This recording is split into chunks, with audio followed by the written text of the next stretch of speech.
Assalamualaikum warahmatullahi wabarakatuh. Kembali lagi bersama saya, yaitu channel Rian.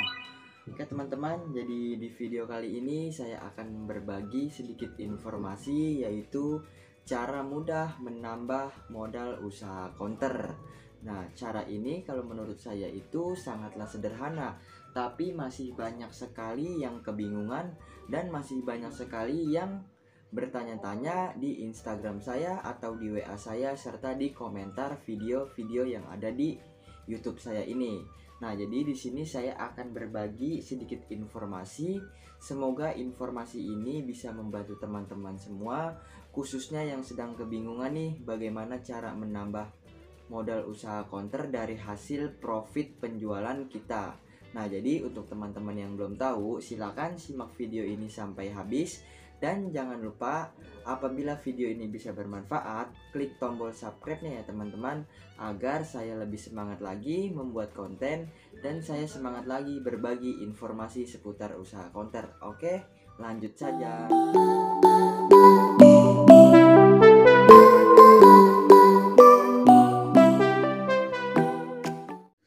Oke teman-teman, jadi di sini saya akan melanjutkan saja untuk cara yang pertama.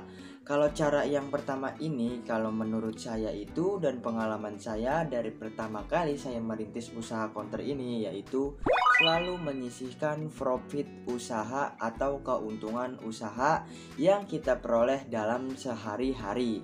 Nah, contohnya seperti ini ya teman-teman. Misalnya kita mendapatkan profit itu setiap hari 150.000 atau 200.000. Jadi di sini saya mempunyai sistem seperti ini ya teman-teman. Kalau saya mendapatkan perharinya itu 100.000, saya menyisihkan profit itu sebesar 20.000. Kalau saya mendapatkan 150.000 itu, saya menyisihkan profit 30.000. Kalau saya mendapatkan 200.000, saya menyisihkan 40.000, bahkan bisa 50.000.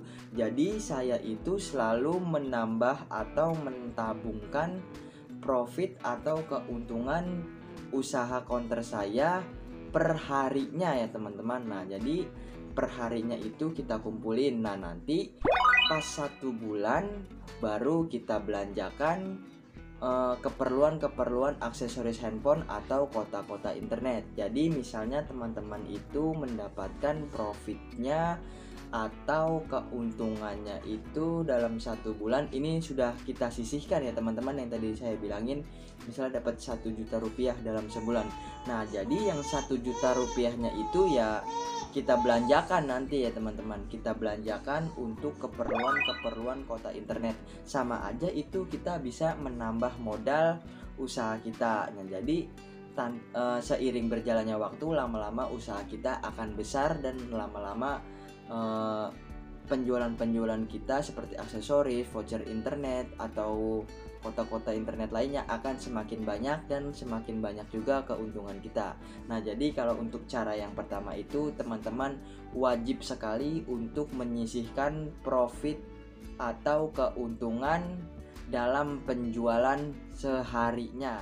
Teman-teman, lanjut lagi untuk yang kedua. Kalau yang kedua ini, cara yang saya lakukan itu yaitu menabung konsisten ya teman-teman. Nah, jadi di sini saya menabung konsisten itu artinya seperti apa teman-teman? Nah, jadi di sini kan saya membuka usaha servis juga.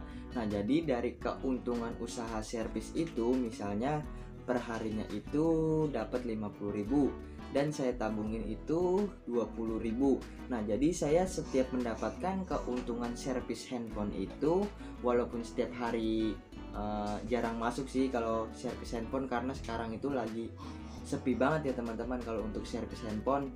Jadi ya saya nabungnya kadang kalau misalnya dapat servis handphone sehari itu dapat 150, saya tabungin itu 50.000 ya teman-teman. Jadi 100.000-nya itu saya gunakan untuk membeli spare part lainnya. Nah, jadi kita harus menabung konsisten. Misalnya kita mendapatkan keuntungan servis HP itu 150.000 dan 50.000-nya itu kita tabung terus menerus ya teman-teman. Dan saya ini mempunyai target kalau untuk servis HP ini tabungannya itu saya akan meneboknya selama 6 bulan ya teman-teman. Selama 6 bulan saya kumpulin, dan nanti setelah 6 bulan itu saya akan tebok celengannya dan saya akan membelikan aksesoris-aksesoris atau menambah modal usaha counter saya lagi. Contohnya seperti voucher internet atau aksesoris yang laku sekali atau yang setiap hari pasti keluar. Nah, jadi cara saya yang kedua itu ya saya menabung konsisten. Nah, jadi kalau teman-teman itu di usaha counternya belum ada servis HP, teman-teman boleh juga atau uang pulsanya atau keuntungan dari aksesoris handphonenya atau keuntungan dari voucher-voucher internetnya. Intinya kita harus ada tabungan konsisten dan kita harus memiliki target. Kalau target saya sudah saya bilang 6 bulan sekali saya menebok tabungan yang saya kelola atau tabungan konsisten, yaitu dari hasil servis handphone. Jadi jika teman-teman mau mengikuti cara saya ya silakan saja dicoba aja dulu, siapa tahu bisa menambah modalnya. Kalau saya dari dulu seperti ini ya teman-teman, makanya usaha counter saya itu ya alhamdulillah bisa berkembang sedikit demi sedikit. Nah oke teman-teman, jadi itu untuk nomor 2 yaitu menabung konsisten. Saya lanjut lagi untuk yang ketiga. Untuk yang ketiga ini saya sangat berpesan kepada teman-teman karena yang ketiga ini sangatlah wajib ya teman-teman, yaitu jangan sekali-kali memakai uang usaha untuk kepentingan pribadi ya. Nah, jadi kalau kita sembarangan atau kita mau make-make aja gitu, kita nggak ada kontrol atau kita nggak ada pengaturan keuangan, kita akan bangkrut teman-teman, kita akan rugi. Oleh sebab itu teman-teman jangan sekali-kali memakai uang usaha untuk keperluan pribadi. Kalau saya sangat menyarankan kepada teman-teman, kalau bisa uang usahanya itu ditambah, bukannya diambilin untuk kepentingan pribadi yang tidak penting ya. Nah jadi kalau untuk teman-teman saya sarankan jangan sekali-kali lah memakai uang usaha untuk kepentingan pribadi ya, karena bisa merugikan diri kita juga, bisa merugikan usaha counter kita juga yang sudah kita dirikan selama berbulan-bulan contohnya. Nah jadi itu pesan saya ya teman-teman, jadi kita jangan seenaknya saja mentang-mentang ini usaha kita atau ini punya kita, jadi kita asal main make aja lah gitu. Intinya kita nggak bisa mengatur keuangannya. Oke teman-teman, jadi itu untuk yang nomor 3. Nah jadi itulah teman-teman cara mudah menambah modal usaha counter kita yang sederhana tapi susah sekali untuk dilakukan nih. Jadi dulu itu saya juga susah sekali melakukan hal ini ya teman-teman, tapi saya diberi saran oleh partner saya atau guru saya itu, saya disuruh atau saya dipaksa untuk melakukan hal tersebut.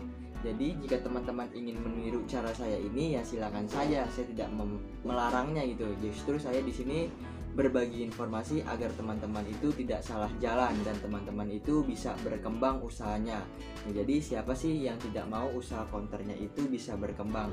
Otomatis kan tujuan kita membuka usaha itu ya ingin berkembang atau ingin sukses. Oleh sebab itu teman-teman silakan ikuti cara saya ini.